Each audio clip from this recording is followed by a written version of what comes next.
The Prelude, Look for the Silver Lining by Jerome Kern.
Welcome to this worship service of the Baja for the communities that make up the 4 Unitarian Universalist congregations in Southern Arizona. So for those of you who don't know, I am Reverend Bethany Russell Lowe, and I have the great pleasure of serving the Unitarian Universalist Church of Tucson.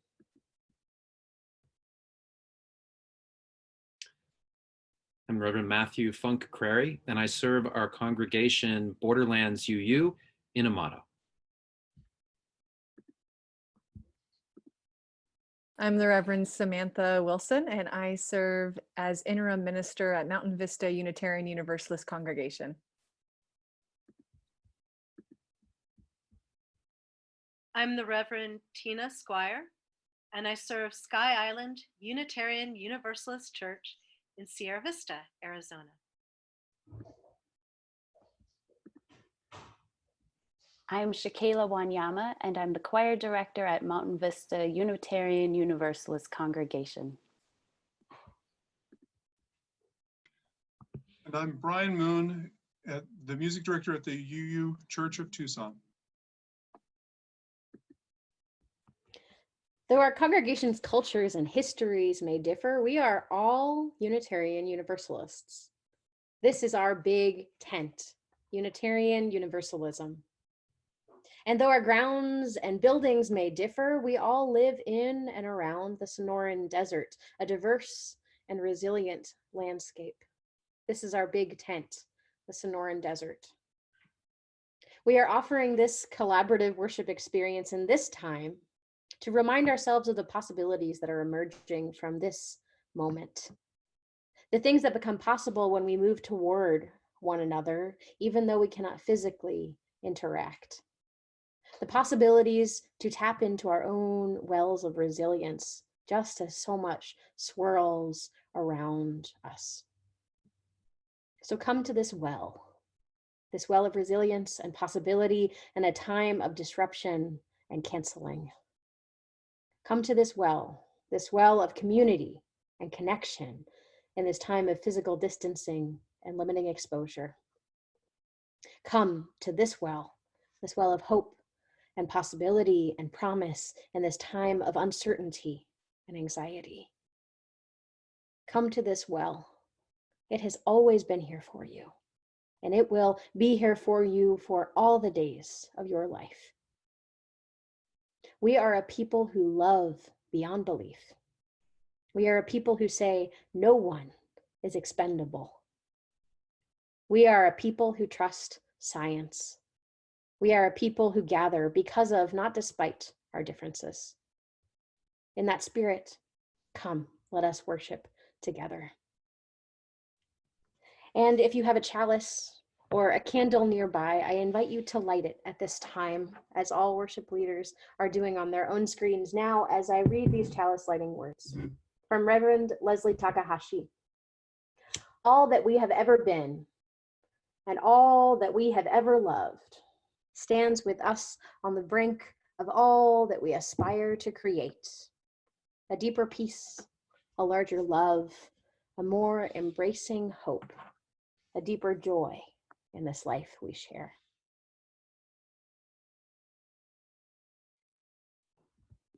And now, if you will, join me in singing. Nice deep breath, spirit of life. Words will be on your screen. Spirit of life, come unto me. Sing in my heart all the stirrings of compassion. Blow in the wind, rise in the sea, move in the hand, giving life the shape of justice. Roots hold me close, wings set me free. Spirit of life, come to me, come to me. And now in Spanish. Fuente de amor, ven hacia mí, y al corazón cántale tu compasión. Sopla al volar, suben la mar, hasta moldear la justicia de la vida. Arraigame, libérame, fuente de amor, ven a mí, ven a mí.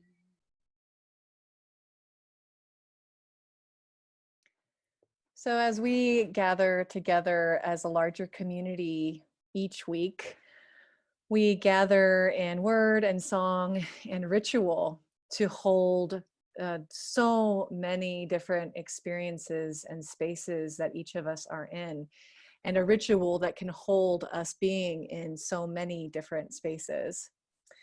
And it reminds me, for me, these weeks of how it felt when I was younger and I was a middle school student who would really crush hard on people, and a particular crush who became a middle school sweetheart, pining over jazz band and pining over school dances until we got to be together, and then until we weren't anymore. Because as it is in middle school, we broke up, as you do, and my childhood heart that had so loved this person had crumbled. And I don't know if you remember your first time loving and leaving. Exhausting. It is exhausting to love a person or a world so deeply and to wake up and have it changed. Now, what I also remember is my mom and her method for healing a wounded, tender heart. And her medicines were twofold.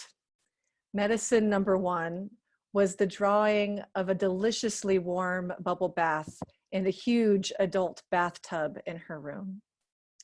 And medicine number 2 was the sound of this little glass that I would have of the 2% milk being poured and the Hershey's syrup being squeezed and the spoon clinking against the sides of the glass, just as the chocolate milk would make its way over to where I lay in a bathtub.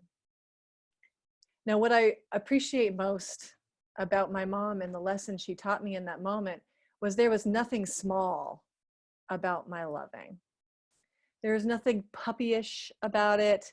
There was nothing to be embarrassed or to cast aside about its minuscule being in the world. No, my love and the love I had for the world and other people was always taken seriously. It was worth noticing and attending to. Now, as I got older, of course, the medicine changed. And by undergrad, when I'd come home and I'd crumble into a pile on the floor, heartbroken again, as we will be, it shifted from chocolate milk to wine and from a bubble bath to some Tylenol PM, and the promise that I sleep, that I'd be safe, and that in the morning I would be fed and I would be listened to.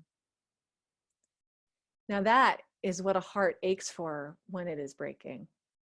And I know that we also tell ourselves when we break up with someone that surely there's a reason, surely things are better on the horizon, surely there is hope that was not possible had you stayed where you had you been too afraid to leave what no longer fit you. And yes, there are many things that this culture needs to break up with. But first, the heart deserves to be noticed. The bath needs to be drawn. And the promise to care for what aches needs to be present. So each week, we'll invite all of us in our community into a ritual to tend our hearts together. If you have another candle at your home, or if you have a small bowl with stones, if you like to drop stones into kind of our collective water, whatever for you helps mark and pay attention to what should absolutely be taken seriously. So I invite you in this time to light your candle or gather your stones. And wherever you are in this silence, a ritual of noticing, that we might speak the names of those we care for, those we cannot be near, those who have died, and those we love.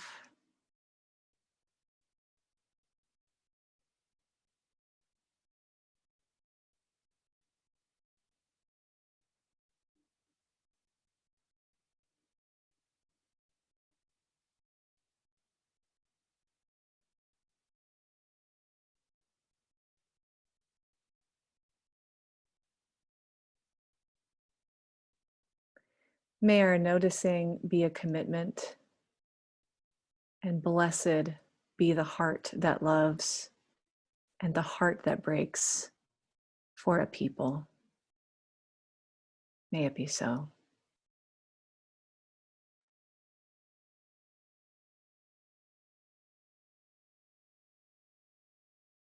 Ose Shalom, it's one of my own tunes. On the text, Ose Shalom Bimromav. If you, God, can create order in the heavens, why can't you create order here on earth?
Wednesday was a particularly dreary day this last week.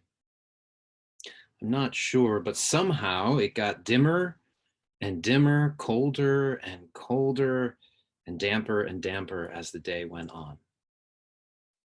Those aren't feelings that I associate with our Arizona home. I'm not sure about you, but by late afternoon, my spirit was sodden and I was chilled to the bone. And the day had definitely rained on whatever parade I had started off with. And then,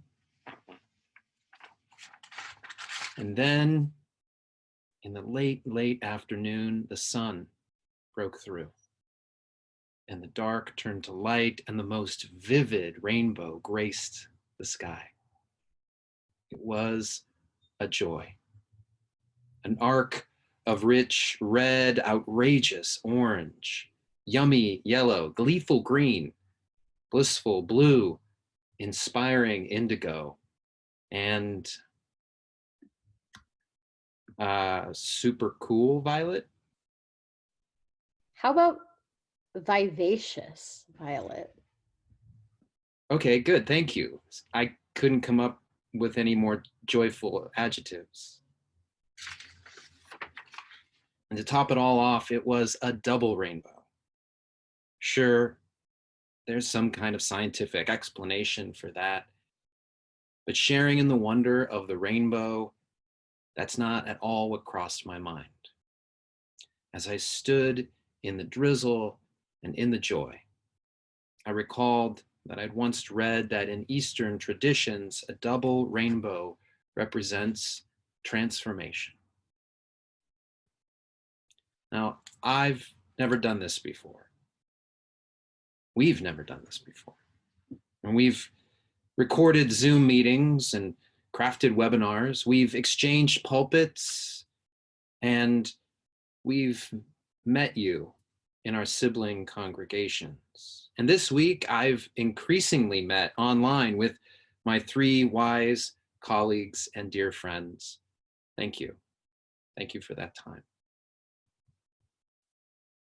But I've never done this world we are living in right now, this social distancing, this postponing of our church activities, this seclusion and isolation that we are choosing as we face a global pandemic.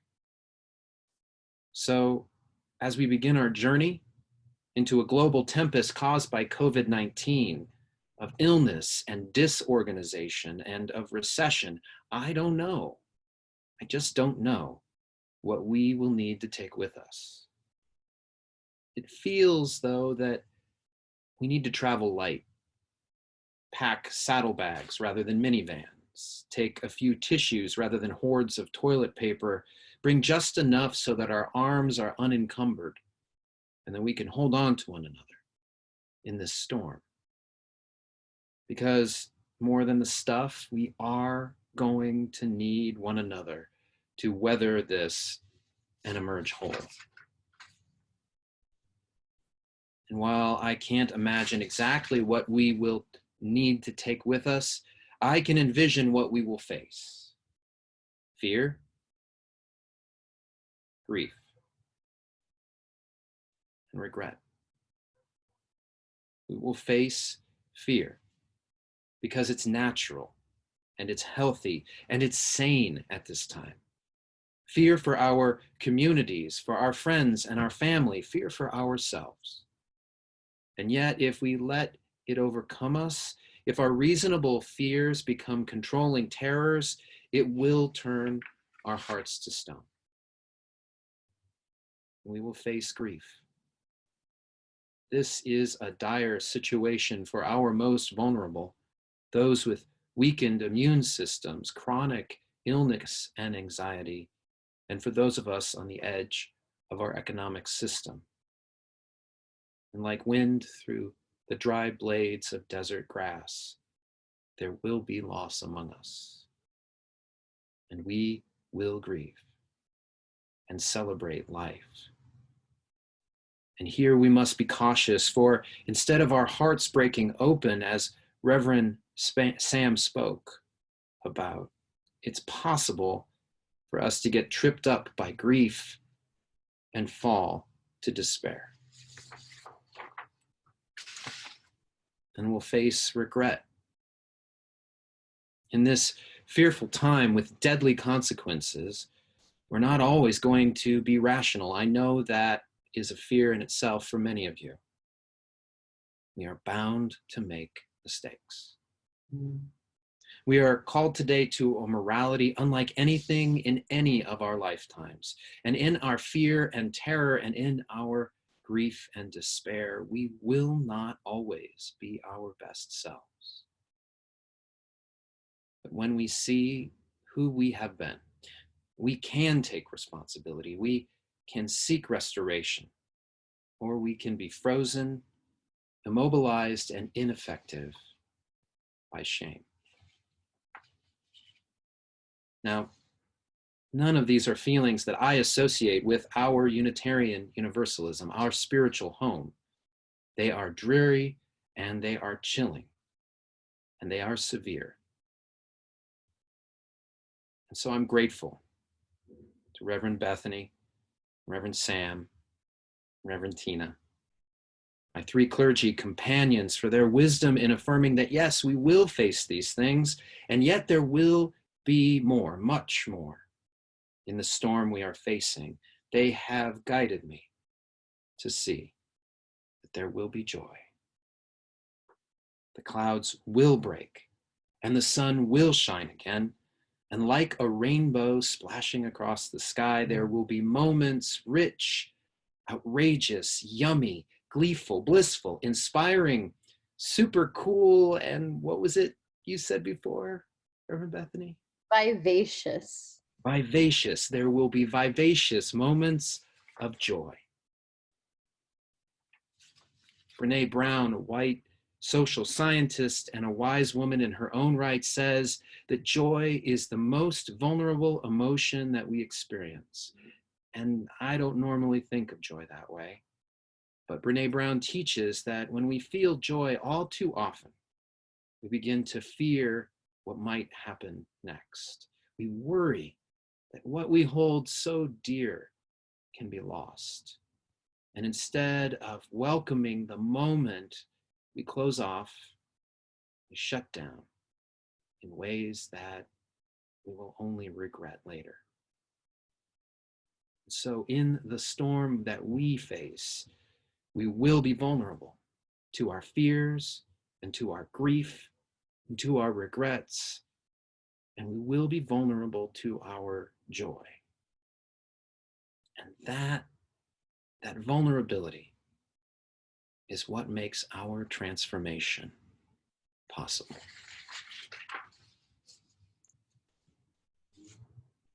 My teacher, Joanna Macy, a white, wise elder who I've heard attends a Unitarian Universalist church with her family, she has shown me the possibility of transformation.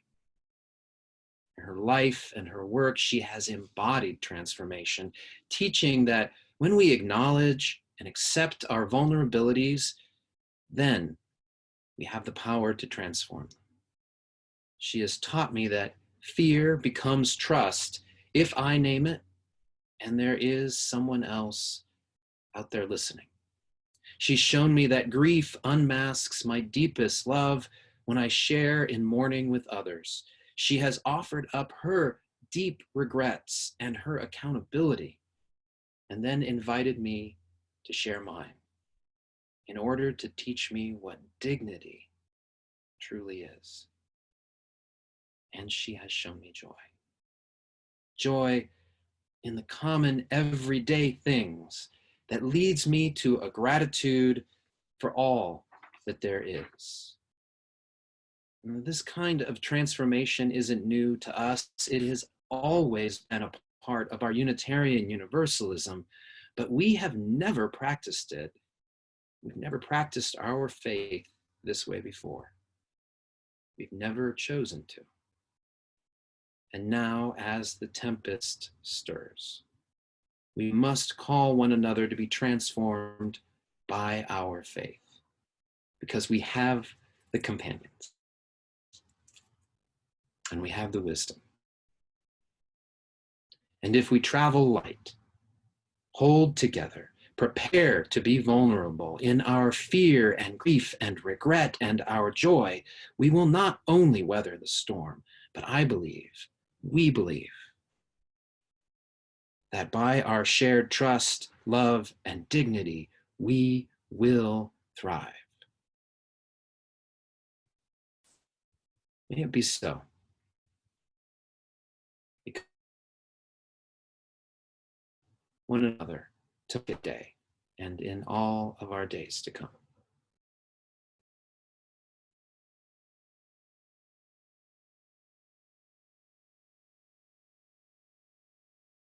Please join me now in singing hymn number 100, I've Got Peace Like a River.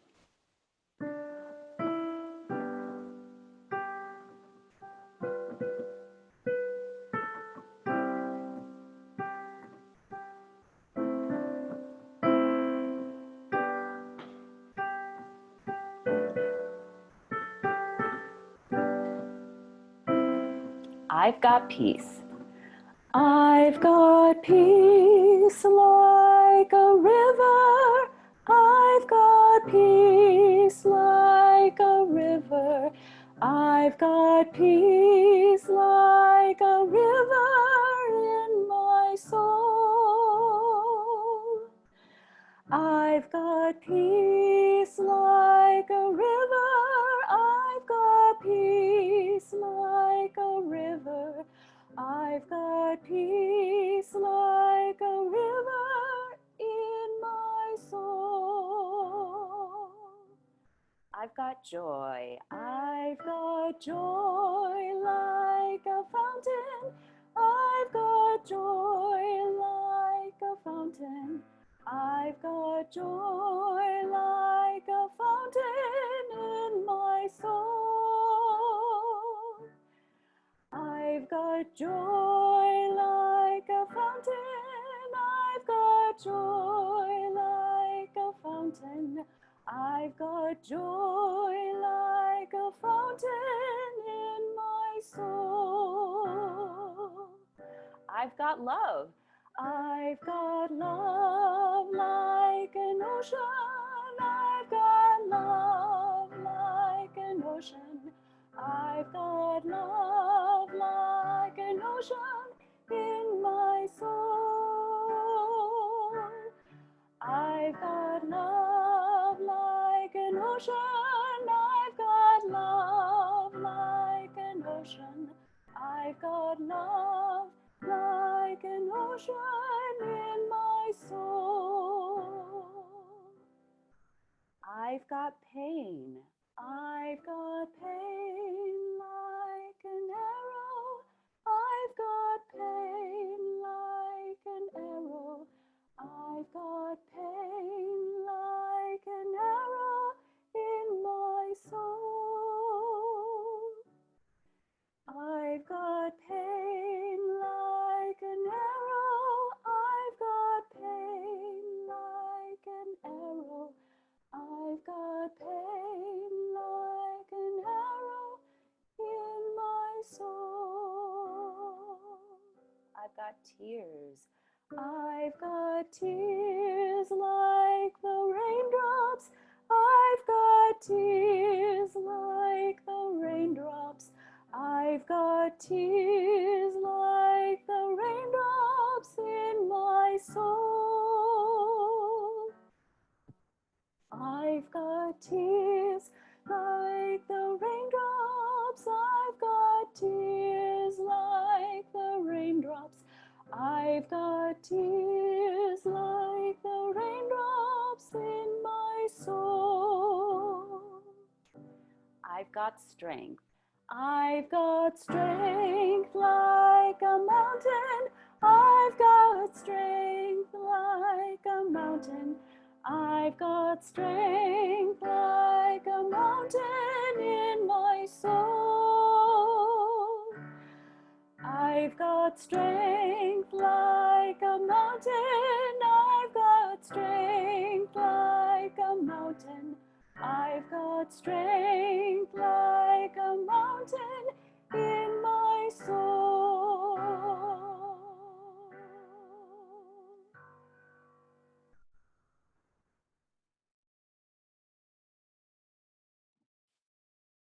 As we come to the end of our time together, of this worship and this drinking at this renewing well together, it's time to take one more drink. And as you take a sip for the road, perhaps these words might prepare you, strengthen you, send you forth into this unknown journey we all face together, in which I'm so blessed to face with other Unitarian Universalists and my wonderful colleagues. When I was quite young in college, a friend of mine was a philosophy student. And one day he announced quite confidently that friendships formed by people living under democracies had to be better and stronger, truer and purer than friendships formed by those who lived under authoritarian rule. That took me aback, and I thought about it. I thought of all the places I'd visited, the 5 years I lived in the Soviet Union as a small child and late teenager, and I disagreed. It's the places with adversity, with trouble, that I have seen people become extremely good friends. Russians, when they trust each other, have each other's back. And if I mention to a Russian who likes me and has me in their house that I like a certain author, the next time I see them, they will give me everything they can find written by that person. When I was a young girl, when I was in kindergarten in Moscow, I met 3 American students when we started kindergarten together. And more than 50 years later, I am still in contact with those 3 students, their parents, and many of their siblings. The bonds we form in difficult places and times, I think, can be strong and rich and good. And in difficult times, so much of the good and strong in us comes out. In her work, A Paradise Built in Hell, The Extraordinary Community Built in Crisis by Rebecca Solnit, she interviews people who've gone through earthquakes and fire and terrible car crashes. And almost to a person, they don't speak right away about the hunger and the cold and the fear and the running out of food. A smile comes over their face, and they talk about the amazing people who come forth, the neighbors who come out to give them food, the strangers in a boat who pluck them off their rooftop in a flood. That's what they remember, and they remember the sacred community that can form in such times. Now, I know we're not supposed to talk about this experience as a snowstorm, but having lived 18 years on and off in Washington, D.C., snowstorms there are quite catastrophic. A little inch of ice can leave school children stranded for 8 hours on buses. And so it's a wonderful time for neighbors to come out, shovel each other's walks, be present to one another. I know you may have been through much worse catastrophes, and some of you have been through other kinds of storms. But I remember one special story that happened to me in the middle of a snowstorm.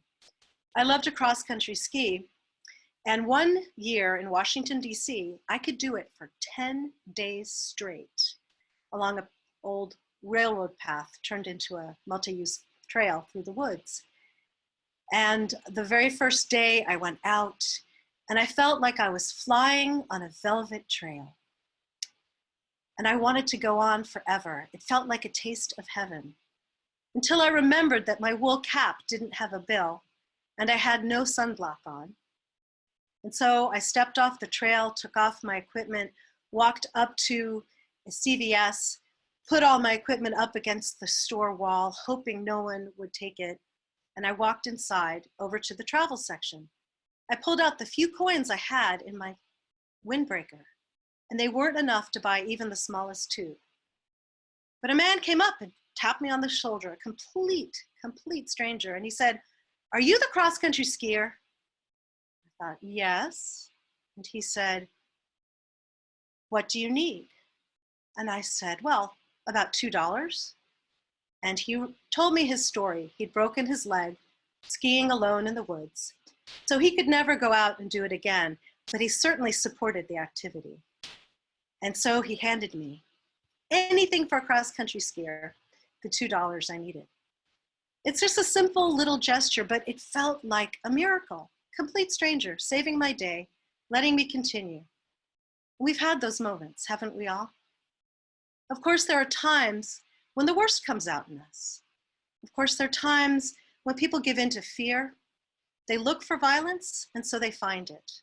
And Solnit describes what we all know happened after Katrina in New Orleans, how people looked for violence, found it, and often shot unarmed people without a reason. We have a choice. We can choose to grab, hold on to, stand on all those wonderful principles we have. As Unitarian Universalists, we know the inherent worth and dignity of every person. We can choose to remember that. There will be fear, there will be anger, there'll be days we're just royally ticked off.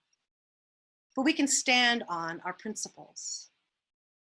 We've seen already that when we see a possibility of a shortage for toilet paper, we create it, right? So why don't we create, whenever we can, this new possibility, this new way of being that is rich and good and echoes our principles. I have found that in times of trouble, I've made my best friends.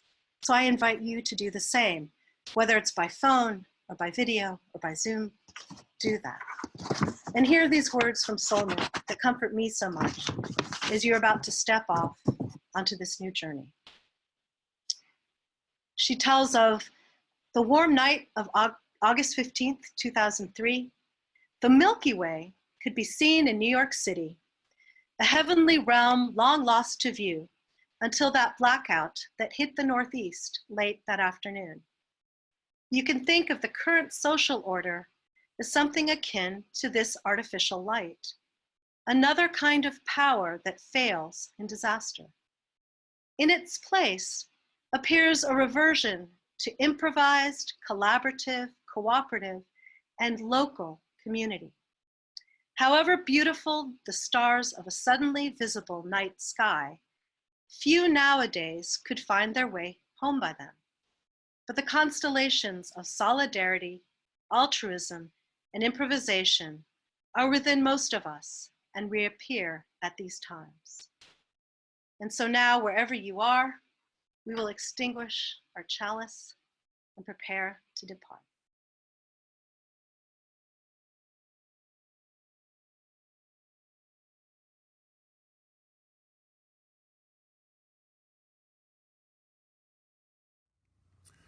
For the postlude, this is George Knight Gershwin's Our Love Is Here to Stay.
folks, we are so glad you could join us for this worship service of the Baja 4 congregations. Please do follow the directions below to give an offering to whichever congregation you are a part of. This is a practice of weekly gratitude that we continue whatever way we gather. Be well, be safe, stay connected. See you next week.